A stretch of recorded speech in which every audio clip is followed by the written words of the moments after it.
Hello guys, आज आपण अतिशय इम्पॉर्टंट टॉपिकबद्दल डिस्कस करणार आहोत, दॅट इज डायरेटिक्स. हा जो टॉपिक आहे गाईज, एक्झामिनरचा सो कोल्ड फेवरेट टॉपिक आहे, कारण या टॉपिकवरती बरेच क्वेश्चन आपल्याला प्रत्येक सेमेस्टरमध्ये बघायला मिळतो. डायरेटिक्सला आपण मेडिसिनल केमिस्ट्रीच्या पॉईंट ऑफ व्ह्यूने बघणार आहोत. आज आपण मेडिसिनल केमिस्ट्री 2चा सेकंड युनिट बघत आहोत, ज्यामध्ये diuretics most important role play करतो. सी गाईज, आजच्या ह्या व्हिडिओमध्ये नेमकं आपण डिस्कस काय करणार आहोत, तर आपण फर्स्ट ऑफ ऑल डिस्कस करणार आहोत की नेमकं हे डायरेटिक्स आहे तरी काय. ठीक आहे, हे डायरेटिक्स कशा प्रकारे वर्क करतात, नेमकं कशासाठी याचा यूज होता, हे आपण डिटेलमध्ये बघणार आहोत. सी गाईज, डायरेटिक्स हे आपल्याला आपल्या बॉडीमधला most important organ that is the किडनीवरती ऍक्ट होतो. ठीक आहे, सो मग किडनीचा जो फंक्शनल युनिट आहे दॅट इज द नेफ्रॉनवरती आपण डिटेलमध्ये डिस्कशन करणार आहोत.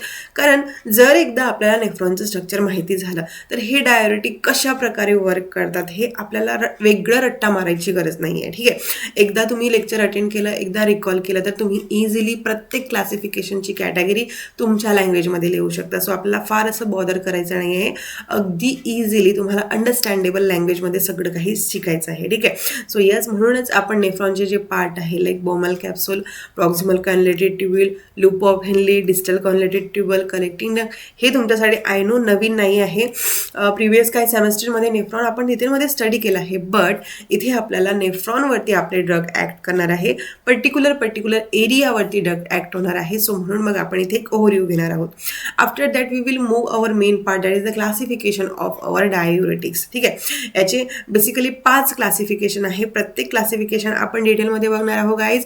प्रत्येक याचं तुम्हाला अंडरस्टँडेबल होईल अशा लँग्वेजमध्ये मेकॅनिझम ऑफ ॲक्शन बघणार आहोत, त्यांचे साईड ऑफ ॲक्शन, त्यांचे ॲडव्हर्स रिॲक्शन, युजेस, सगळं काही बघणार आहोत. ठीक आहे, सो अगदी तुम्हाला मीन्स एकदा तुम्ही ही इमेज बघितली आणि एकदा रिकॉल केलं तर एक्झाममध्ये लिहिणार या पॉईंट ऑफ व्ह्यूने आणि अशा अगदी क्लिअर कट विजयने आपण डायरेटिक्स स्टडी करणार आहोत. ठीक आहे, सो यस, प्रत्येक ड्रग आपण कव्हर करणार आहोत.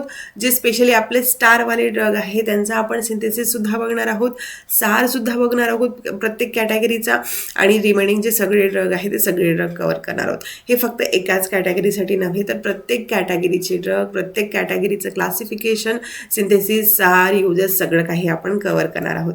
आणि फक्त एवढंच कव्हर करणार आहे का, तर नाही guys, me at the end तुमच्यासोबत एक क्विक एक्झाम रिव्हिजन करणार आहे. Means exam point of view तुम्ही काय बघायला पाहिजे, अगेन लॉंग अँसरचे क्वेश्चनसुद्धा प्रोव्हाइड करणार आहे.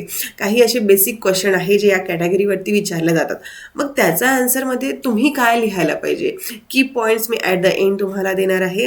असे टोटल आपण 5 ते 6 क्वेश्चन लॉंग अँसरसाठी आणि शॉर्ट अँसरसुद्धा डिस्कस करणार आहोत. ठीक आहे, कॉमन क्वेश्चन तुम्हाला देणार आहे की ओव्हरव्ह्यू ह्या टॉपिकवरती कुठला क्वेश्चन इम्पॉर्टंट असू शकता. ठीक आहे, सो येस गाईज, ओव्हरव्ह्यू तुम्हाला हा जो सेशन आहे भरपूर इम्पॉर्टंट राहणार आहे, कारण भरपूर नॉलेज गेनिंग तर आहे, एक्झाम पॉईंट ऑफ व्ह्यू सुद्धा तुम्हाला एक क्लिअर कट विजन येणार आहे. अगेन फक्त आणि फक्त मी लेक्चर घेणार आहे का, तर नाही, मी तुम्हाला माझ्या हँड रिटन नोटसुद्धा प्रोव्हाइड करणार आहे, आणि ही जी PPT तुम्ही स्क्रीनवरती बघताय हे तुम्हाला अवेलेबल होणार अगदी फ्रीमध्ये. ठीक आहे, हे कुठे अवेलेबल होणार, तर तुम्हाला डिस्क्रिप्शन बॉक्स चेक करायचं आहे. डिस्क्रिप्शन बॉक्समध्ये लिंक अवेलेबल आहे. एक लिंक PDF साठी असणार आहे आणि सेकंड लिंक ही आपल्याला या PPT साठी असणार आहे. सो यस गाईज, अगदी इन्फॉर्मेटिव्ह आणि फुल ऑफ एंटरटेनिंग आणि अंडरस्टँडिंग नॉलेजेबल तुमचं हे लेक्चर राहणार आहे. So yes guys, let's start to our main content. आज आपण जो डिस्कशन करणार आहोत तो आपण मेडिसिनल केमिस्ट्रीच्या पॉईंट ऑफ व्ह्यूने करणार, कारण आपल्याला माहिती आहे की बरेच असे टॉपिक आहे जे मेडिसिनल केमिस्ट्री आणि फार्माकोलॉजीमध्ये सायमल्टेनियसली विचारले गेले आहे. ठीक आहे, डिफरन्स जास्त नाही आहे, बट फार्माकोलॉजी जास्त फोकस करतो mechanism of action, adverse drug रिॲक्शनवरती, बट मेडिसिनल केमिस्ट्री फोकस करतो त्या तो पर्टिक्युलर जो ड्रग आहे त्याचं स्ट्रक्चर, त्याचं सिंथेसिस, सार, ह्या सगळ्या कॅटेगरीवरती. ओके, सो येस, आपण 1 बाय 1 सगळं काही डिस्कस करूया. सॉरी गाईज, आधी आपण बघूया की हे जे डाययुरेटिक्स नेमका आहे कशासाठी, याचा यूज काय होतं, एक ओव्हरव्ह्यू बघूया की हे डाययुरेटिक्स नेमका आहे तरी काय. ठीक आहे, सो ॲज सच हा आपला युनिट नंबर 2चा सेकंड पार्ट आहे. ठीक आहे, फर्स्ट अँटी एंजायनल ड्रग हा आपण ऑलरेडी कव्हर केला आहे, आणि सगळा सिलेबस आपण असाच हळूहळू आपल्या मातृभाषेमध्ये म्हणजे मराठी भाषेमध्ये स्टार्ट करूया.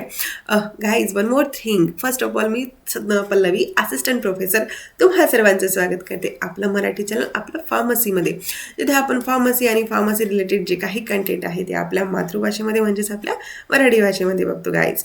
सो हेन्स आता आपण आपल्या मातृभाषेमध्ये म्हणजेच आपल्या मराठी भाषेमध्ये बघूया की हे डायरेटिक्स आहे तरी काय.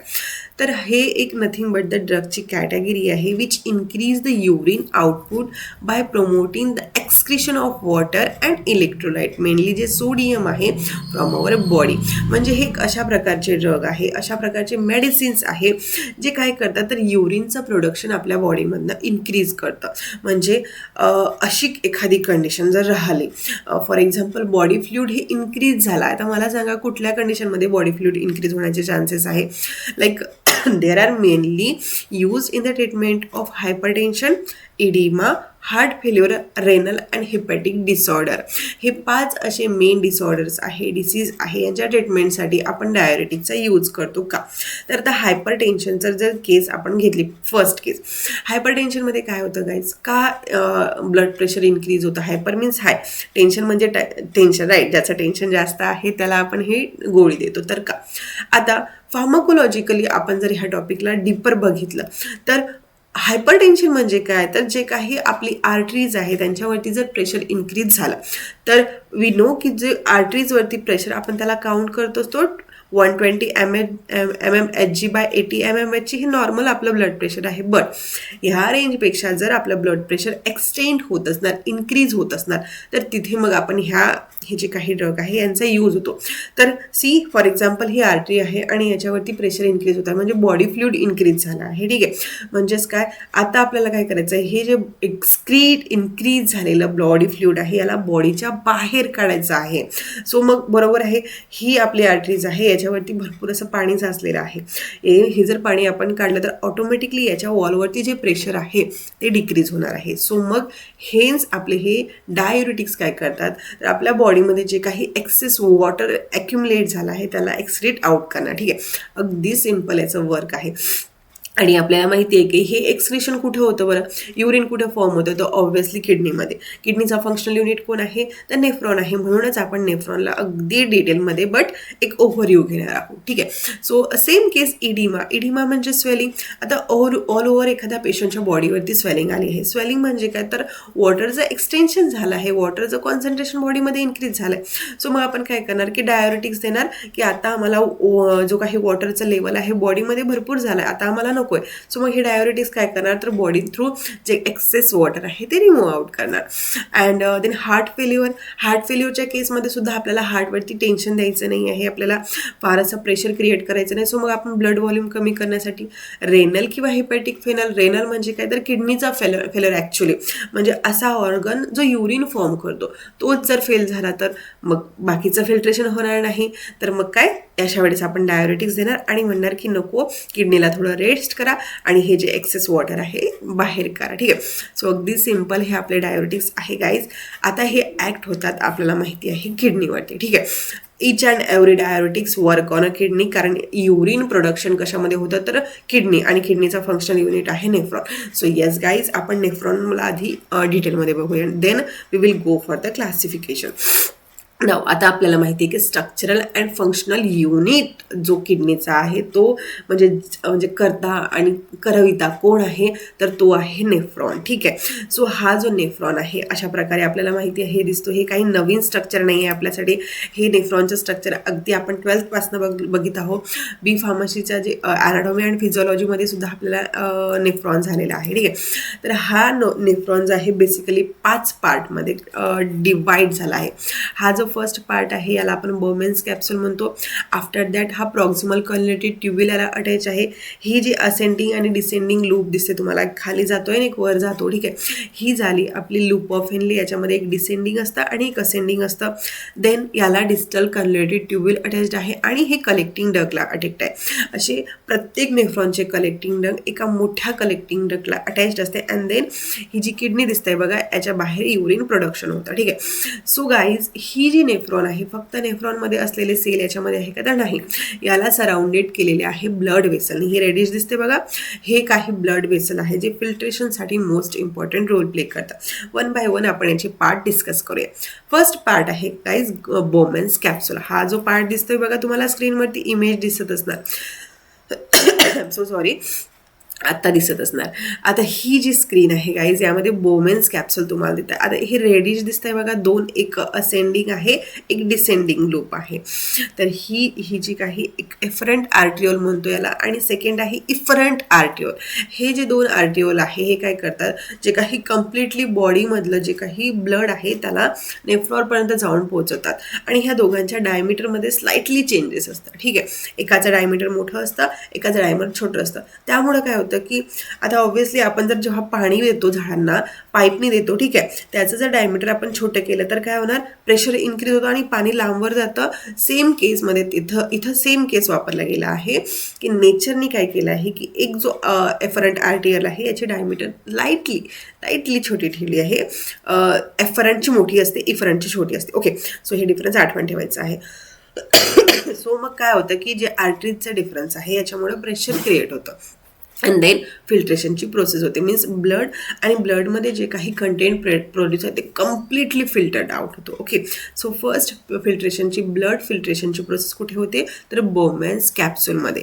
I hope Bowman's capsule clear असणार. नाव याच्यानंतर जो पार्ट असतो तो असतो प्रॉक्सिमल कन्व्हर्टेड ट्यूब्युल. आता हा प्रॉक्सिमल कन्व्हर्टेड ट्यूब्युल म्हणजे हा पार्ट बघा, हा सेकंडवाला PCT ज्याला म्हणतो प्रॉक्सिमल कॉन्व्हर्टेड ट्यूब्युल. आता ह्या प्रॉक्सिमल कॉन्व्हर्टेड ट्यूब्युलचा वर्क काय आहे, तर व्हेरियस पार्ट किंवा जे काही ब्लडमधले कंटेंट आहे त्याला तो रिॲब्सॉर्ब करतो. म्हणजेच काय, आता बोमेन्स कॅप्सूल आहे, बोमेन्स कॅप्सूलमधलं याला कन्सिडर करूया. ठीक आहे, ही बोमेन्स कॅप्सूल आहे, इथे फिल्ट्रेशन झालं आहे आणि वॉटरमधलं जे काही कंटेंट होतं ते आता आपल्या नेफ्रॉनमध्ये आहे. ठीक आहे, बट आता हा जो काही प्रॉक्सिमल कॉन्व्हर्टेड ट्यूब्युल आहे हा रिॲब्सॉर्प्शन करणार most of the water, amino acid, glucose, sodium bicarbonate, electrolyte like sodium, chloride, potassium याला रिॲब्सॉर्ब करतात.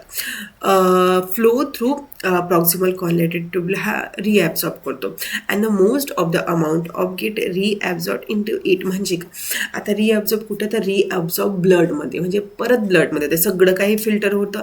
आता मला सांगा, बॉडीमध्ये 5 ते 6 लिटर ब्लड आहे. ठीक आहे, एवढं सगळं जर कम्प्लीट युरिनमध्ये जर गेलं तर मग बॉडीमध्ये काय राहणार, तर मग बॉडीने अशी सिस्टीम प्रोड्यूस केली आहे की ह्या प्रॉक्सिमल कॉन्व्हर्टेड ट्यूब्युल थ्रू इथे तुम्हाला बघा बरेच असे चॅनल, बरेच असे चेंबर्स आहे, बरेच असे रूट आहे ज्याच्या थ्रू जे मटेरियल आहे ते बॉडीमध्ये अगेन एंटर्ड होतं. ठीक आहे, 100% अमिनो ॲसिड आणि ग्लुकोज रिॲब्सॉर्ब होतं. जे शुगरवाले प्रेझेंट आहे, पेशंट आहे, त्यांच्यामध्ये ग्लुकोज रिॲब्सॉर्ब होत नाही, म्हणून मग बघा त्यांच्या युरिनला नेहमी तुम्हाला मुंगी माकुडे लागलेलं दिसत असणार. ठीक आहे, शुगरचं प्रमाण त्यांच्यामध्ये जास्त असतं. 90% बायकार्बोनेट्स रिॲब्सॉर्ब होतं अँड 65% इलेक्ट्रोलाइट रिॲब्सॉर्ब होतं. ठीक आहे, ना third part that is the loop of Henley. आता ह्या लूप ऑफ हेनलीमध्ये काय आहे, तर सी हा जो पोर्शन आहे जो असेंडिंग आणि डिसेंडिंग आहे हे दोन लूप ऑफ हेनली आहे. आता हे लूप ऑफ हेनलीचं नेमकं काय आहे, तर इट परमिएबल टू वॉटर. ठीक आहे, वॉटरला हा इझिली परमिट करतो. बट सोडियमला हा इम्परमिएबल आहे. ठीक आहे, वॉटरला रिॲब्सॉर्ब करू देतो, वॉटरला वॉटरला रिॲब्सॉर्ब करतो, बट सोडियमला रिॲब्सॉर्ब करू देत नाही. फक्त वॉटर रिॲब्सॉर्ब होतं. ती कुठला, तर डिसेंडिंग जो खाली चालला. ठीक आहे, हा पार्ट. असेंडिंग लूप ऑफ इनले म्हणजे काय, तर इट परमिएब टू सोडियम आयन्स. ठीक आहे, हा काय करतो, सोडियम आयनला परमिट करतो बट वॉटरला करू देत नाही, म्हणून 20% सोडियम जो आहे ते ॲब्सॉर्ब होतं. नाव थर्ड जो पार्ट आहे तो आहे डिस्टल कॉन्व्हर्टेड ट्यूब्युल.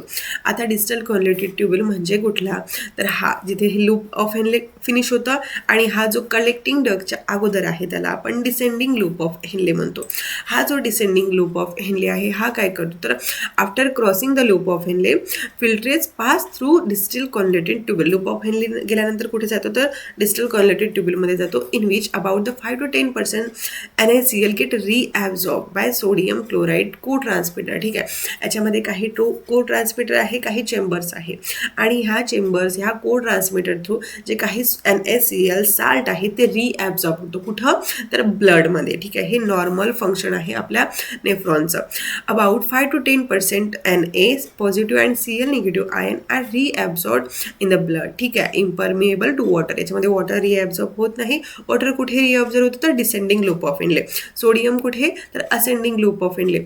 NaCl कुठे, तर डिसेंडिंग डिस्टल कॉन्व्हर्टेड ट्यूब्युल. ठीक आहे, हे डिफरन्स आठवण ठेवायचे. Then collecting duct at the end जिथे आपले सगळ्या कलेक्टिंग डग्स अटॅच झालेले आहे ती. सो फायनली सगळं जे काही फिल्ट्रेट आहे ते एंटर्ड होतं कलेक्टिंग ड्रगमध्ये अँड देन एक युरिन फॉर्म होतं. ठीक आहे. सो अशा प्रकारे गाईज हे नेफ्रॉन आहे. आता हे नेफ्रॉनचं स्ट्रक्चर आपल्याला माहिती आहे की कुठला पार्ट कशा प्रकारे काय ॲब्झॉर्ब करतं, काय काय चेंबर आहे हे आपल्याला ओव्हरव्ह्यू आलं आहे. आता हे जे काही आपले डाययुरेटिक्स आहे हे ह्या पार्ट्स थ्रू वर्क करणार. कसे करणार तेच आपल्याला बघायचं आहे. तर फर्स्ट ऑफ ऑल गाईज हे जे डाययुरेटिक्स आहे म्हणजेच काहीतरी युरिन प्रोडक्शन करणारे जे काही आपले ड्रग्स आहे, एजंट्स आहे, हे बेसिकली 5 कॅटेगरीमध्ये क्लासिफाय झाले आहे. ही कॅटेगरी कुठली आहे तर फर्स्ट आहे कार्बोनिक अनहायड्रेट इनिबिटर, सेकंड वन आहे थायझाइड डाययुरेटिक्स, थर्ड वन आहे लूप डाययुरेटिक्स, फोर्थ वन आहे पोटॅशियम स्पेरिंग डाययुरेटिक आणि फिफ्थ वन आहे ऑस्मॅटिक डाययुरेटिक. वन बाय वन आपण सगळं काही डिस्कस करणार आहोत. सो गाईज फर्स्ट वन आहे कार्बोनिक अनहायड्रेट इनिबिटर. तर हे जे काही कार्बोनिक अनहायड्रेट इनिबिटर आहे तर हे यांचं साईड ऑफ ॲक्शन कुठे आहे तर हे प्रॉक्झिमल कॉन्लेटेड ट्युब्युलमध्ये जाऊन अटॅच होतं. आता मला सांगा प्रॉक्झिमल कॉन्लेटेड ट्युब्युल कुठं होता तर ऑब्व्हियसली बोमेन्स कॅप्सूलच्या साईडला होता प्रेझेंट. ठीक आहे. इमेज दिसतंय बघा तुम्हाला, त्याचा बोमेन्स कॅप्सूल आहे. आफ्टर दॅट प्रॉक्झिमल कॉन्लेटेड ट्युब्युल हा अटॅच्ड आहे. हा जो आपला ड्रग आहे प्रॉक्झिमल कॉन्लेटेड ट्युब्युलवरती अटॅच्ड होतो आणि त्याचं वर्क शो करतो. कसं शो करतो आणि कशा प्रकारे तो युरिन प्रोडक्शन कमी करतो, इन्क्रीज करतो. कमी नाही, आपल्याला युरिन प्रोडक्शन जास्त पाहिजे, रिॲब्झॉर्प्शन कमी पाहिजे. ठीक आहे. आता ही जी आता PCT प्रॉक्झिमल कॉन्लेटेड ट्युब्युल आहे हिचा एवढा पार्ट जर आपण झूम केला ते तुम्हाला दिसतंय बघा. याला जर आपण झूम केलं तर अशा प्रकारे काही चेंबर आणि अशा प्रकारे काही चॅनेल्स आहे बघा. आता काय होतं की ल्युमन आहे, हा फर्स्ट पार्ट आहे तो आहे ल्युमेन, देन इंडोथेलियल सेल आहे अँड देन ब्लड आहे, म्हणजे ब्लडमध्ये रिअब्सॉर्प्शनची प्रोसिजर होती ती. ठीक आहे. आणि ही झाली आपली PCT प्रॉक्झिमल कॉन्लेटेड ट्युब्युल. आपण हा पार्ट घेतला. ठीक आहे. आणि इथे आपला ब्लड प्रेझेंट आहे. थोडं समजून घ्या. ठीक आहे. तर काय होतं ल्युमेनमध्ये वॉटर आणि कार्बन डायऑक्साईड प्रेझेंट आहे. यांची जेव्हा रिॲक्शन होते तेव्हा H2CO3 म्हणजे कार्बोनिक ॲसिड फॉर्म होतं. ठीक आहे. हा कार्बोनिक ॲसिड काय करतो अगेन डिसोसिएट होतं, बट हा बॉडीमध्ये H2CO3 म्हणजे कार्बोनिक ॲसिड प्रेझेंट आहे म्हणजे ल्युमेनमध्ये. ठीक आहे. आणि याचं डिसोसिएशन होतं H2O आणि CO2 मध्ये. ठीक आहे. मी तुम्हाला उलटं सांगितलं. याला जो काही डिसोसिएशन करण्यासाठी काय इम्पॉर्टंट लागतं तर याला एक कार्बोनिक अनहायड्रेट एन्झाईम लागतं. हे कार्बोनिक अनहायड्रेट काय करतं वॉटर आणि CO2 फॉर्म होतं. CO2 अगेन एंडोथेलियल सेलमध्ये जातं, अगेन तो वॉटर मॉलिक्युलसोबत अटॅच होतो विथ द सेम एन्झाईम, त्याच्यावरती ॲक्ट होतं अँड देन अगेन जो काही आपला कार्बोनिक ॲसिड तो फॉर्म होतो. आता हा कार्बोनिक ॲसिड फॉर्म झाल्यामुळं काय होतं की जे हे काही प्रॉक्झिमल कॉन्लेटेड ट्युब्युलमध्ये इनटेक आउटटेक रिॲब्सॉर्प्शन होत होतं. याच्यामध्ये काही चेंबर्स प्रेझेंट आहे, like sodium H positive ion exchanger आहे आणि सोडियम पोटॅशियम पंप आहे. याच्यामुळं काय होतं की जे काही सोडियम आहे ते रिॲब्सॉर्ब होतं. हा सोडियम हायड्रोजन आयन एक्सचेंजर काय करतो तर हा सोडियमला आतमध्ये पाठवतो, H पॉझिटिव्हला बाहेर काढतो. ठीक आहे. आणि हा जो सोडियम पोटॅशियम पंप आहे हा सेकंड तुम्हाला दिसत आहे, हा सोडियम पोटॅशियम ATPaseवरून वर्क करतो आणि हा काय करतो सोडियमला कम्प्लिटली रिॲब्झॉर्ब करायला हेल्प करतं आणि पोटॅशियमला तो ल्युमेनमध्ये किंवा एपिथेलियल सेलमध्ये किंवा फिल्ट्रेशनसाठी टाकतो. ठीक आहे. सो अशा प्रकारे हे नॉर्मली फंक्शन आहे आपल्या नेफ्रॉनचं, म्हणूनच आपण नेफ्रॉनला थोडं डिटेलमध्ये बघितलं आहे. बट आता हे आपले कार्बोनिक अनहायड्रेट इनिबिटर काय म्हणतात, आता कार्बोनिक अनहायड्रेट इनिबिटर नावच बघा, म्हणजे आता कार्बोनिक अनहायड्रेट एन्झाईम होता, हा एन्झाईमला हा इनिबिट करतो आपला ड्रग. ठीक आहे. मग हा एन्झाईम जर इनिबिट झाला तर कुठल्याही प्रकारचं CO2 फॉर्म होणार नाही. CO2 फॉर्म झाला नाही तर तो एंडोथेलियलमध्ये जाणार नाही. एंडोथेलियलमध्ये गेला नाही तर हा जो सोडियम पोटॅशियम ATPase आहे तो प्रॉपर वर्क करणार नाही आणि as a result of that जो काही HCO3चं जे काही रिॲब्सॉर्प्शन होतं ते रिॲब्सॉर्प्शन कमी होणार. सोडियम आणि वॉटर एक्सक्रीट आउट होणार थ्रू युरिन. ठीक आहे. आपल्याला हेच पाहिजे की सोडियम पोटॅशियम आपल्याला ॲब्सॉर्ब करायचं नाही आहे, आपल्याला बॉडीच्या बाहेर काढायचं आहे. सो मग कार्बोनिक अनहायड्रेट काय करणार याला ब्लॉक करणार आणि युरिनचं प्रोडक्शन इन्क्रीज करणार. आता तुम्हाला मेकॅनिझम ऑफ ॲक्शन क्लिअर असणार. नाव या कॅटेगरीमध्ये असे काही ड्रग्स आहे जे आपल्याला थोडं डिटेलमध्ये बघावं लागणार. फर्स्ट ड्रग आहे ॲसिटाझोलामाइड. ॲसिटाझोलामाइड हा आपला स्टारवाला ड्रग आहे गाईज. सो यस, त्याचं सिंथेसिस आपल्याला मोस्ट इम्पॉर्टंट रोल प्ले करणार आहे. तर आणि याचा सारसुद्धा आपण बघणार आहोत. ठीक आहे. सो तुम्हाला अंडरस्टँडेबल होईल अशा लँग्वेजमध्येच बघूया. So don't you worry guys. थोडं फास्ट होत असणार तर मला सांगा, मी माझी स्पीड जी आहे ती थोडी कमी करा. ठीक आहे. So it is a mild diuretic. आणि याचं स्ट्रक्चर बघा. त्या स्ट्रक्चरमध्ये एक थायझोडिल रिंग आहे. इथे ॲसिटालनीट अटॅच्ड आहे. मग थायझो म्हणजे काय, एक सल्फर आणि 2 नायट्रोजन प्रेझेंट आहे. आणि इथे सल्फोनिल रिंग प्रेझेंट आहे. ठीक आहे. NH2O2S. आता हा जो कंपाऊंड आहे हा आपला फर्स्ट ड्रग आहे आणि मोस्ट इम्पॉर्टंट आहे. याचं सिंथेसिस कशा प्रकारे होतं बघा. काही जे बेसिक प्रिकर्सर्स आहेत ते आपल्याला आठवण ठेवणं गरजेचं आहे. तर यासाठी 2 अमिनो 134 डायअझोफायुथायोल हा जो रिंग आहे, रिंग अगदी इझी आहे, नाव थोडं कॉम्प्लेक्स आहे. याची रिॲक्शन ही इथॅनॉलिक अनहायड्रेटसोबत होते. ओके. जेव्हा हा इथॅनॉलिक अनहायड्रेट इथे अटॅच होतो तर इथे हा जो NH2 आहे हा H रिप्लेस करतो CO3 ला. ठीक आहे. And there is a formation of intermediate. Again याची रिॲक्शन वॉटर मॉलिक्यूल आणि क्लोराईड सोबत केली जाते. हा जो क्लोराईड आहे हा जो S आहे, सेकंड पार्ट आहे, सेकंड ब्रांच आहे, तिथे जाऊन अटॅच होतो. अगेन इंटरमिडिएट रिॲक्ट होतं आणि अगेन याची रिॲक्शन आपण अमोनिया NH3 सोबत करतो. And there is a formation of our acetazolamide. Okay. So अगदी सिम्पल आहे. फक्त 2-3 स्टेप झाली तर अगदी सिम्पली आपण हा आपला ॲसिटाझोलामाइड फॉर्म करू शकतो. यूजेस काय आहे तर obviously glaucoma, acute mountain sickness, metabolic alkaloids, then adjuvant therapy in epilepsy. अशा व्हेरियस जे काही कॉजेस आहे याच्या ट्रीटमेंटसाठी आपण हे ड्रग यूज करतो. याचे काही ॲडवर्स इफेक्ट आहे like metabolic acidosis, hyperkalaemia, renal stone formation आणि पॅरेस्थेसिया. असे काही व्हेरियस ॲडवर्स ड्रग इफेक्ट आहे. प्रत्येक कॅटेगरीचे मेकॅनिझम ऑफ ॲक्शन आणि युजेस आणि ADR हे सेम असणार आहे. ठीक आहे. सो आपण एकाचं बघणार, तुम्ही सगळ्याला अप्लाय करणार. आता सार बघूया. सार थोडा इम्पॉर्टंट आहे. आपल्याला माहिती आहे की सार लिहिताना आपण काय करणार, जो काही पर्टिक्युलर स्ट्रक्चर आहे त्याला आधी नंबरिंग करणार. आता इथे नंबरिंग आपल्याला ह्या सल्फरपासून करायचं आहे कारण हा मेन पार्ट आहे. ठीक आहे. Then this is the sulphur 1 2 3 4 5 आणि हे 5 मेंबर रिंग आहे. ठीक आहे. याच्यामध्ये डायथायोझोल रिंग आहे, एक ॲसिटालनीट 5th पोझिशनला अटॅच्ड आहे आणि एक सल्फोनिल रिंग जो 2nd पोझिशनला अटॅच्ड आहे. आता फर्स्ट थिंग, याच्यामध्ये डायथायोझोल रिंग आहे, ही मोस्ट इसेन्शियल आहे याच्या ॲक्टिव्हिटीसाठी. ठीक आहे. Then second thing, sulphonyl ring at the position 2. हा जो 2nd पोझिशनला सल्फोनिल रिंग आहे, सल्फोनिल ग्रुप आहे, it is most essential for its activity. ठीक आहे. Any substitution on this position leads to decrease in activity. So आपण इथे कुठल्याही प्रकारचं सबस्टिट्यूशन करू शकत नाही. कुठल्याही प्रकारचं सबस्टिट्यूशन केलं तर ॲक्टिव्हिटी डिक्रीज होते. ठीक आहे.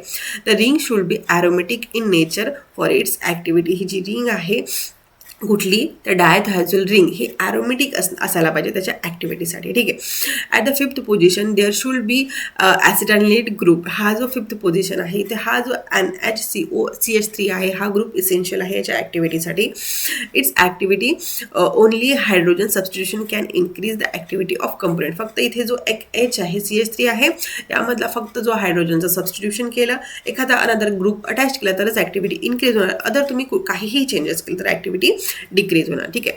Any substitution on the nitrogen present in the ring leads to decrease in activity. So overall guys याचा जर सार बघितला आपण तर आपण कुठेच सबस्टिट्यूशन करू शकत नाही याच्या स्ट्रक्चरमध्ये. फक्त जो हायड्रोजन आहे याला जर रिप्लेस केलं तर ॲक्टिव्हिटी इन्क्रीज होते. बाकी ओव्हरऑल कुठेही सबस्टिट्यूशन केलं तर ॲक्टिव्हिटी डिक्रीज होते ना. अदर ड्रग 2 मेन ड्रग आहे या कॅटेगरीमध्ये, दॅट इज मिथॅझोलामाइड आणि डायक्लोरफिनिरामाइड. ठीक आहे. सो स्ट्रक्चर अगदी इझी आहे. 2-3 प्रॅक्टिस केली तर तुम्ही इझिली हे स्ट्रक्चर लिहू शकता. ठीक आहे. So yes guys is the first category, that is the carbonic अनहायड्रेट inhibitor. Now second category आहे डायथायोजाइड डायोरेटिक्स. आता डायथायोजाइड डायोरेटिक कुठे फॉर्म करतो, कुठे त्याचा ॲक्शन शो करतो तर हा डिस्टल कॉन्व्हर्टेड ट्युब्युलवरती त्याचा ॲक्शन शो करतो. That is DCT distal converted ट्युब्युलमध्ये. आता डिस्टल कॉन्व्हर्टेड ट्युब्युलला सेम आपण झूम करून जर बघितलं, लाईक प्रॉक्सिमल कॉन्व्हर्टेड ट्युब्युलला जर बघितलं तर याच्यामध्ये 2 को ट्रान्समिटर आहे, 2 चेंबर आहे किंवा 2 रूट आहे, चॅनल आहे, वॉट एव्हर वर्ड तुम्ही यूज करायचं तुम्ही करू शकता. सेम थिंग, फर्स्ट ही ल्युमिन आहे, त्याच्या साईडला इपिथेलियल सेल आहे आपली, दॅट इज DCT वाली, अँड देन इथे ब्लड आहे. ठीक आहे. सो आता इथे काय आहे बघा, इथे एक सोडियम क्लोराईड को ट्रान्समीटर आहे. आता हा को ट्रान्समीटर म्हणजे काय, तर दोघांना सेम करतो. बरेच आपण चॅनल बघतो की एक पॉझिटिव्ह आयन आतमध्ये गेला तर दुसरा बाहेर जाणार, अशा प्रकारे चॅनल्स असतात. बट इथे हा को ट्रान्समीटर आहे, म्हणजे सोबत दोन्ही Na पॉझिटिव्ह आणि Cl निगेटिव्हला दोन्हीला आतमध्ये म्हणजे एपिथेलियल सेलमध्ये टाकतो. ठीक आहे, हा झाला को ट्रान्समीटर. अगेन जिथे ब्लड वेसल आपला DCTला अटॅच आहे, तिथे एक चॅनल आहे सोडियम पोटॅशियम चॅनल आणि एक क्लोराईड चॅनल. हा sodium potassium channel ATPase through work होतं. ठीक आहे, आणि मग याच्यामुळे काय होणार की सोडियम हा ब्लडमध्ये ॲब्सॉर्ब होतं, क्लोराईड जो आहे तो रिॲब्सॉर्ब होतं. ठीक आहे, केव्हा होणार, जेव्हा हा ल्युमेनमधला म्हणजेच काय तर जे काही नेफ्रॉनमधला जो काही क्लोरीन आहे, सोडियम आहे, तो रिॲब्सॉर्ब होऊन ब्लडमध्ये जातं. ठीक आहे, हे जे चेंबर आहे याच्यामध्ये 2 दार आहे, आपण आपल्या भाषेमध्ये बघूया. ठीक आहे, 2 दार कुठले, तर Na पॉझिटिव्ह Cl निगेटिव्ह को ट्रान्समीटर, आणि एक हा आहे सोडियम पोटॅशियम, ज्याला सोडियम पोटॅशियम ATPase लागते. तर आपले डायथायझाइड काय करणार, हा जो चेंबर आहे म्हणजे 2 दारापैकी एक दार, पहिला दार आहे, त्याला ब्लॉक करणार. ठीक आहे, सो मग हा सोडियम पोटॅशियम को ट्रान्समीटरला ब्लॉक करतो. हाच जर ब्लॉक झाला तर सोडियम आणि क्लोराईडचं ॲब्सॉर्प्शन होणार आहे का, नाही. ते ब्लडमध्ये सेकंड दारापर्यंत जाऊ शकणार आहे का, तर नाही. सो ऑब्व्हियसली पहिला दार इथे ब्लॉक करतो. हे आपल्या अगदी सिम्पल डायथायझाइड डायरोटिक्सचं मेकॅनिझम ऑफ ॲक्शन आहे. सगळे कॅटेगरी ह्या जे ड्रग्स आहे या कॅटेगरीमध्ये same mechanism of action show करणार. नाव पहिला ड्रग आहे क्लोरथायझाइड. आता हा क्लोरथायझाइड काय करतो, this is the structure of our chlorothiazide. एक 6 मेंबर रिंग आहे, ज्याच्यामध्ये थाय आणि अझो दोन्ही कंपाऊंड अटॅच्ड आहे, त्याला बेन्झिन अटॅच्ड आहे, त्याला एक Cl सबस्टिट्यूशन आणि SO2 NH2 अटॅच्ड आहे.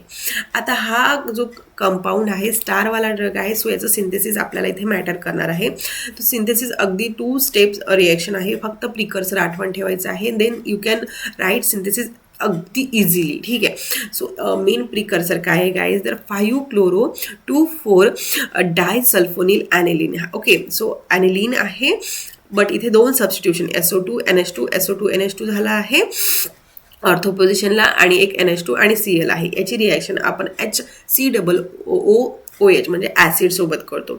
ॲसिड सोबत रिॲक्शन झाल्यामुळे हा जो काही ॲसिड आहे come and attach to this component. ठीक आहे, NH2 आहे, H रिप्लेस होतो, आणि इथे CHO म्हणजे अल्डिहाइड ग्रुप जाऊन अटॅच्ड होतो, and there is a repletion of water molecule.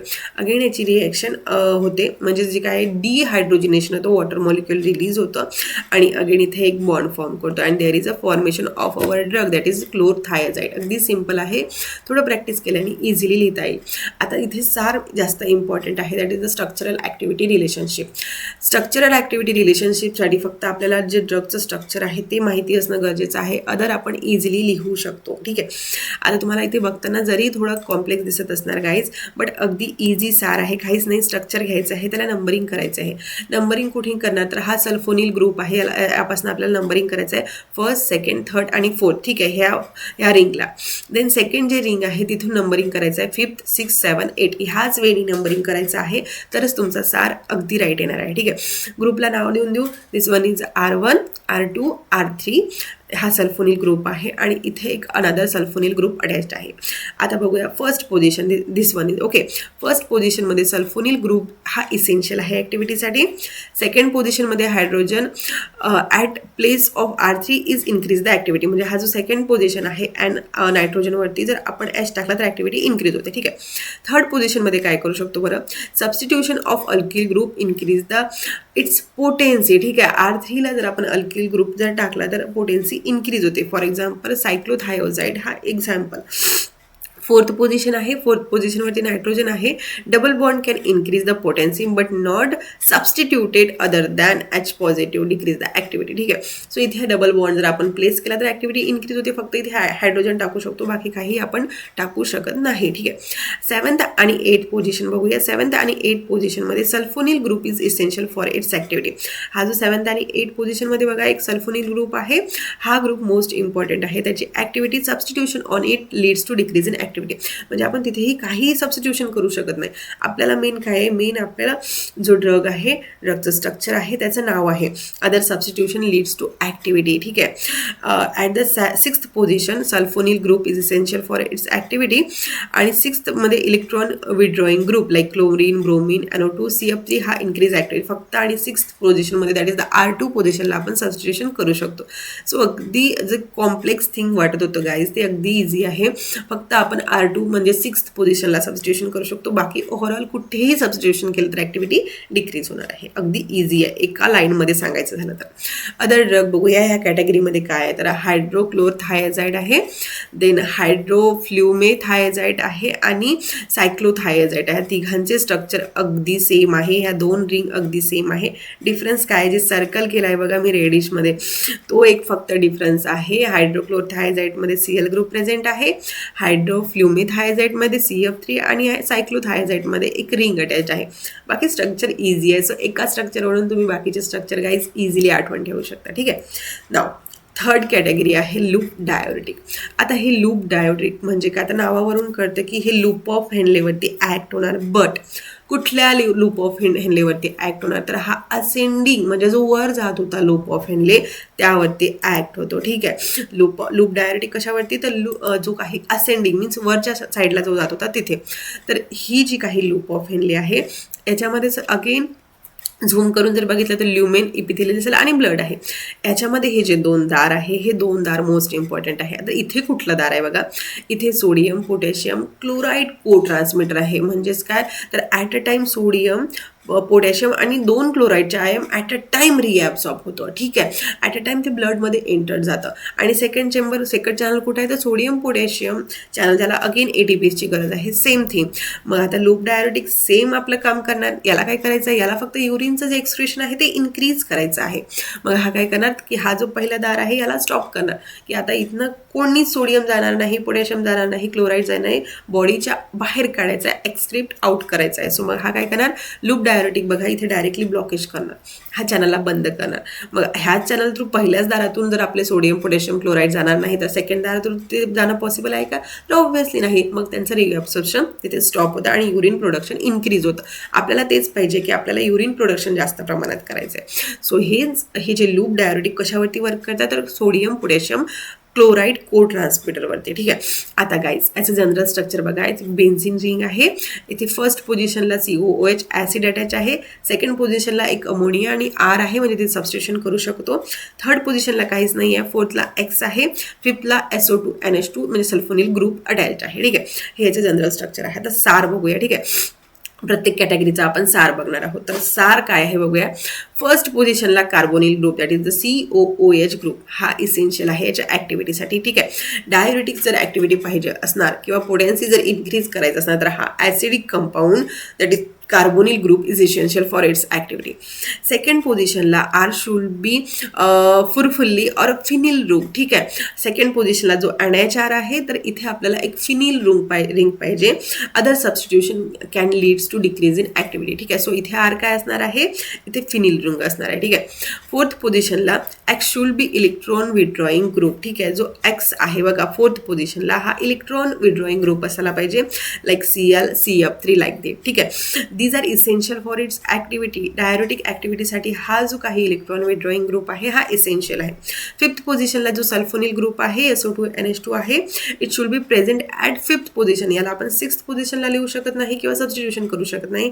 हा एक मोस्ट इम्पॉर्टंट आहे त्याच्या ॲक्टिव्हिटीसाठी. सो ओव्हरऑल आपण काय बघितलं की हा COOH आणि सल्फोनिल ग्रुप इसेन्शियल आहे. X आपण काय तर इलेक्ट्रॉन विड्रॉईंग ग्रुप ठेवू शकतो आणि इथे Rच्या ठिकाणी काय तर आपण फिनिल रिंग सबस्टिट्यूशन करू शकतो. ठीक आहे. सो अगदी सिम्पलमध्ये हा सार आहे गाईज. ड्रग्स बघूया. याच्यामधला मोस्ट इम्पॉर्टंट ड्रग आहे फ्युरिसमाइड. हा फ्युरिसमाइडचं स्ट्रक्चर आता जर बघितलं तर जनरल स्ट्रक्चरसारखं सेम आहे. इथे COOH आणि सल्फोनिल ग्रुप सेम आहे. फोर्थ पोझिशनला Cl अटॅच्ड आहे आणि RH सेम आहे. इथे बघा एक CH2 आणि 5 मेंबर रिंग विथ ऑक्सिजन हा अटॅच झाला आहे. ठीक आहे. दिस इज अवर फ्युरिसमाइड. फ्युरोसामाइडचं सिंथेसिस बघूया. 2,4 डायक्लोरो बेन्झोइक ॲसिड याची रिॲक्शन अमोनिया आणि ClSO3 सोबत होते. हे जेव्हा कंपाऊंड एकमेकाशी जेव्हा रिॲक्ट होतात, ठीक आहे, सो इथे हा SO2 NH2 म्हणजे सल्फोनिल ग्रुप अटॅच्ड होतो, ठीक आहे. देन याची अगेन रिॲक्शन हा कंपाऊंड म्हणजे जिथे हा NHCO CH2 आणि हा बेन्झिन रिंग आहे ते अटॅच होणार तिथे होत्या, म्हणजे सेकंड पोझिशनला हा group that is the tetrahydro furfuryl amine जाऊन अटॅच होतं आणि अगदी इझिली आपला फ्युरोसामाइड हा फॉर्म होतो, ठीक आहे. सो अगदी सिंथेसिस इझी आहे. या कॅटेगरीमध्ये गाईज 2 ड्रग आहे. एक आहे ब्युमिथानाइड आणि सेकंड आहे इथाक्रॅनिक ॲसिड, ठीक आहे. स्ट्रक्चर अगदी सेम आहे, अदर कंपोनंट सेम आहे, फक्त स्लाइटली चेंजेस आहे, ते तुम्हाला लक्षात ठेवायचं आहे. नाव सेकंड 4th वन आहे पोटॅशियम स्पेरिंग डाययुरेटिक्स. आता हे जे पोटॅशियम स्पेरिंग डाययुरेटिक्स आहे हे कशावरती ॲक्ट होतात, तर हे कलेक्टिंग डक्टवरती ॲक्ट होतात, ठीक आहे. सो कलेक्टिंग डक्टमध्ये 2 ठिकाणी 2 वेगवेगळे मेकॅनिझम ऑफ ॲक्शन हे पोटॅशियम स्पेरिंग डाययुरेटिक्स शो करतात. सेम थिंग जसं आपण अदर कंपोनंटचं बघितलं होतं, अदर नेफ्रॉनचे पार्ट्स बघितले होते, सेम इथे ल्युमेन, इपिथिलियर आणि ब्लड आहे, ठीक आहे. आता इथे जे चेंबर आहे, चेंबर फक्त वेगळे आहे. तर इथे एक सोडियम चॅनल आहे, एक पोटॅशियम चॅनल आहे फर्स्ट ल्युमेनमध्ये. सेकंड डोअर कुठला आहे, तर सेम सोडियम पोटॅशियम आहे आणि त्याला ATPSची रिक्वायरमेंट आहे. बट इथे एक अल्डोस्टिरॉन आहे. हा अल्डोस्टिरॉन काय करतो, तर जे काही रिॲब्झॉर्प्शनची प्रोसेस आहे ती फास्टर करतो.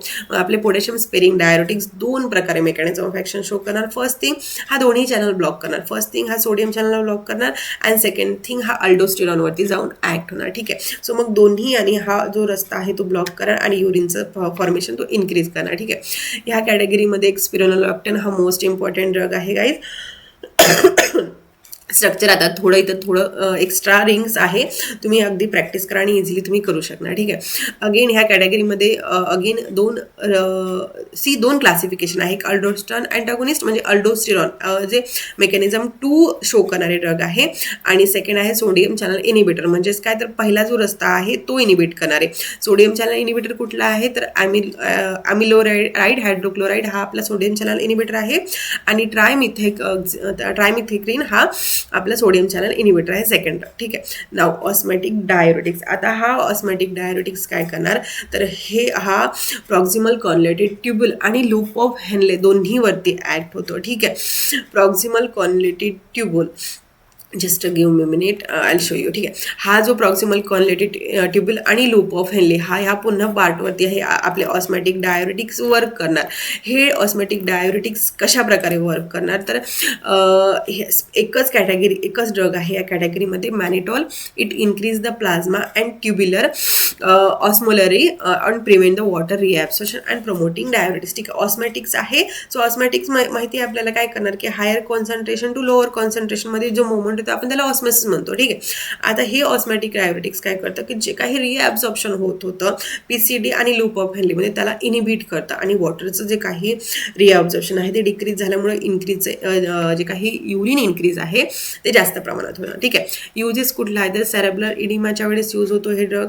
देन रेज्ड इंट्राक्रॅनियल प्रेशरच्या वेळेस यूज करतं. ॲक्यूट ग्लुकोमाच्या वेळेस हे ड्रग्स यूज करतात, ठीक आहे. याचे काही ॲडवर्स इफेक्ट आहे लाईक पल्मोनरी एडिमा, डिहायड्रेशन किंवा इलेक्ट्रोलाइट इम्बॅलन्स हे शो करतात. ह्या कॅटेगरीमध्ये एकच ड्रग आहे दॅट इज द मॅनिटॉल. मॅनिटॉलचं स्ट्रक्चर बघायचं तेव्हा किती कार्बन आहे, 1 2 3 4 5 6 कार्बन आहे आणि काही हायड्रोजन ऑक्सिजन आहे. कुठे काय अटॅच आहे ते तुम्हाला बघायचं, ठीक आहे. सो येस गाईज, हेन्स डाययुरेटिक्सचे 5ही क्लासिफिकेशन आपले झाले आहे. एक क्विक रिव्हिजन घेऊया एक्झाम पॉईंट ऑफ व्ह्यू, ठीक आहे. हे जे आपण डाययुरेटिक्स बघितले याच्यामधलं मोस्ट पोटेंट डाययुरेटिक कुठला आहे, तर फ्युरेसामाइड, ठीक आहे. हा जो फ्युरेसामाइड आहे हा मोस्ट पोटेंट डाययुरेटिक आहे या सगळ्या कॅटेगरीमधला, ठीक आहे. MCQसाठी जीपॅट पॉईंट ऑफ व्ह्यूसाठी हे पॉईंट्स मोस्ट इम्पॉर्टंट आहे, ठीक आहे. Drug of choice for hypertension. हायपरटेन्शनसाठी कुठला ड्रग मोस्ट कॉमनली यूज केला जातो, तर तो आहे थायझाइड, ठीक आहे. नो पोटॅशियम लॉस असा एक कुठला ड्रग आहे ज्याच्यामुळे पोटॅशियम लॉस होत नाही, तर तो आहे स्पिरोनिलॅक्टोन. असा ड्रग जो स्पेशली ग्लुकोमाच्या ट्रीटमेंटसाठी यूज करतो तो आहे ॲसिटाझोलामाइड. अँड असा ड्रग जो यूज्ड इन अ सेरेब्रल एडिमासाठी तो आहे मॅनिटॉल. ठीक आहे, हे क्विक रिव्हिजन आहे आणि हे पॉईंट तुम्हाला तुमच्या जीपॅट पॉईंट ऑफ व्ह्यूसाठी इम्पॉर्टंट आहे. ना लॉंग आन्सर क्वेश्चन बघूया गाईज, क्विकमध्ये बघूया कारण आय नो भरपूर असा वेळ झाला आहे. सो पटकन बघूया. फर्स्ट जो क्वेश्चन आहे तो आहे classify diuretics and explain the mechanism of action, uses and adverse effect of loop diuretic. Specially एक लूप डायोरेटिक विचारला जाऊ शकतो आणि जे काही अदर डायोरेटिक्स आहे याचे क्लासिफिकेशन. यामध्ये आपल्याला कुठले पॉईंट्स कव्हर करायचे आहे तर आपल्याला क्लासिफिकेशन लिहायचं आहे. सोडियम, पोटॅशियम आणि 2Cl आयन को ट्रान्समिटर इनिबिटर जो आता आपण बघितला तो बघायचा आहे. फ्युरिसामाइड ॲज अ प्रोटोटाईप ड्रग म्हणजे जो पहिला ड्रग आहे तो आपल्याला एक्सप्रेस करायचा आहे, ज्याचे युजेस आपल्याला लिहायचे की पल्मोनरी इडिमा आणि कंजेस्टिव्ह हार्ट फेल्युअरसाठी हा यूज होतो. ॲडवर्स इफेक्ट कुठला असणार आहे तर हायपोकॅलेमिया आणि ऑटोटॉक्सिसिटी असणार आहे. Second question guys, explain the thiazide diuretics with a mechanism, uses and adverse effect. इथे थायझॉइड डायोरेटिक्स विचारले. सो मग एक्झाम पॉईंट इम्पॉर्टंट पॉईंट कुठले असणार आहे आपल्याला, DCT side of action, distal convertible हा साइड ऑफ ॲक्शन आहे. सोडियम क्लोराईड सिम्पोर्टर इनिबिटर्स आहे, ह्याला इनिबिट करतो तो. ड्रग ऑफ चॉईस फॉर हायपरटेन्शनसाठी हा यूज होतो. Then causes hypokalaemia but retain calcium. ठीक आहे, सो हे काही मेन पॉईंट्स आपल्याला कव्हर करायचे. Then third and most important question आहे describe potassium sparing diuretics with special reference to spironolactone. ठीक आहे, पोटॅशियम स्पेरिंग डायोरेटिक डिटेलमध्ये विचारला जाऊ शकतो. याच्यामध्ये आपल्याला काय मेन्शन करायचं तर आपल्याला अल्डोस्टेरॉन अँटागोनिझम आणि नो पोटॅशियम लॉज हे डिटेलमध्ये डिस्क्राईब करायचं आहे आणि गायनिकोमॅस्टिया हे ॲज अ साईड इफेक्ट आहे म्हणून ते मेन्शन करायचं आहे. ठीक आहे, fourth and most important question आहे guys, explain carbonic अनहायड्रेट inhibitor with clinical uses. ठीक आहे, कार्बोनिक अनहायड्रेट इनिबिटर जे आहे यांचे प्रॉपर क्लिनिकल युजेस आपल्याला विचारले आहे. सो मग आपल्याला काय एक्झाम फोकस काय लिहायचं आहे तर ॲसिटाझोलामाइड, PCT-साइड, मेटाबोलाइट ॲसिडोसिस आणि युजिन ग्लुकोमा हे काही पॉईंट्स आहेत ते आपल्याला मेन्शन करायचं आहे. देन फिफ्थ क्वेश्चन आहे guys, write a detail note on osmotic diuretic. ठीक आहे, जे ऑस्मॅटिक डायोरेटिक आहे याच्यामध्ये आपल्याला माहिती आहे की एकुलता एक ड्रग आहे दॅट इज द मॅनिटोल. आणि देन याचं ॲडमिनिस्ट्रेशन कुठलं आहे तर IV ॲडमिनिस्ट्रेशन, IV रूट 3 हे घेतलं जातं. सेरेब्रल एडिमाच्या ट्रीटमेंटसाठी हे ड्रग यूज केलं जाते आणि पल्मोनरी एडिमा रिक्ससाठी सुद्धा यूज केलं जाते. ठीक आहे, so this is the long question guys. Short क्वेश्चनमध्ये हे काही क्वेश्चन आहे जे शॉर्ट आन्सर म्हणून मध्ये विचारलं जाऊ शकतं. लाईक कशा प्रकारे विचारणार, like define diuretics, give two example. Second thing, write a mechanism of action of acetazolamide अशा प्रकारे विचारलं जाऊ शकतो. और ही मे ॲक्स why are thiazide preferred in hypertension. तुम्हाला रिझन लिहायला विचारू शकतो की का हायपरटेन्शनसाठी आपण यूज करतो तर तुम्हाला लिहायचं आहे की हायपरटेन्शनमध्ये जे काही वॉल आहे त्याच्यावरती प्रेशर इन्क्रीज होतं, सो वॉटरला बाहेर काढण्यासाठी आपण हायपरटेन्शनसाठी यूज करतो. Then write adverse effect of loop diuretic specially विचारलं जाऊ शकतं. Then write two difference between loop and thiazide diuretics यांचं डिफरन्स विचारलं जाऊ शकतं. Then what is the side of action of thiazide loop diuretics. ठीक आहे, सो मग सो मग इथे तुम्हाला ते सगळे पॉईंट्स मेन्शन करायचे आहे. Then potassium sparing diuretics. Then next question he may asked why are potassium sparing diuretics used in a thiazide. ठीक आहे, so these are some question जे शॉर्टमध्ये विचारला जाऊ शकतात. ओव्हरऑल हा जो पॉईंट आहे याच्यामधले मोस्ट इम्पॉर्टंट पॉईंट कुठले आहे तर कॉमन कंपॅरिझन जर केलं त्याचे हाय चान्सेस आहे. तर फर्स्ट आहे loop diuretic versus thiazide diuretics हा क्वेश्चन विचारला जाऊ शकतो. ओके, सेकंड आहे thiazide versus potassium sparing diuretics हा विचारला जाऊ शकतो. अँड थर्ड वन आहे carbonic अनहायड्रेट inhibitor versus loop diuretic. ठीक आहे, सो येस गाईज हे तुमचे काही इम्पॉर्टंट पॉईंट्स होते थायझाइड डायोरेटिकसाठी. आय होप तुम्हाला सेशन इंटरेस्टिंग झालं असणार. थोडी जर स्पीड कमी झाली असेल तुम्ही स्लोअर करून बघू शकता कारण टॉपिक भरपूर आहे आणि मेडिसिनल केमिस्ट्री आपल्याला लवकर कव्हर करायचं आहे. सो हेन्स मी थोडी स्पीड थोडी जास्त घेतली आहे, बट हा सगळे पॉईंट्स आपले कव्हर झाले आहे. इम्पॉर्टंट क्वेश्चन तुम्हाला मिळाले आहेत. So guys best of luck for your examination. आणि हा आपल्या चॅनलवरती जर फर्स्ट टाइम व्हिजिट करत असणार, चॅनलचं जे काही थीम आहे that is the pharmacy in a Marathi आहे ही आवडत असणार तर मला एक फायरवाली इमोजी पटकन कमेंट बॉक्समध्ये टाका. I am waiting for your response. Okay, भेटूया नेक्स्ट व्हिडिओमध्ये नेक्स्ट इंटरेस्टिंग टॉपिक सोबत. Till then guys, bye bye.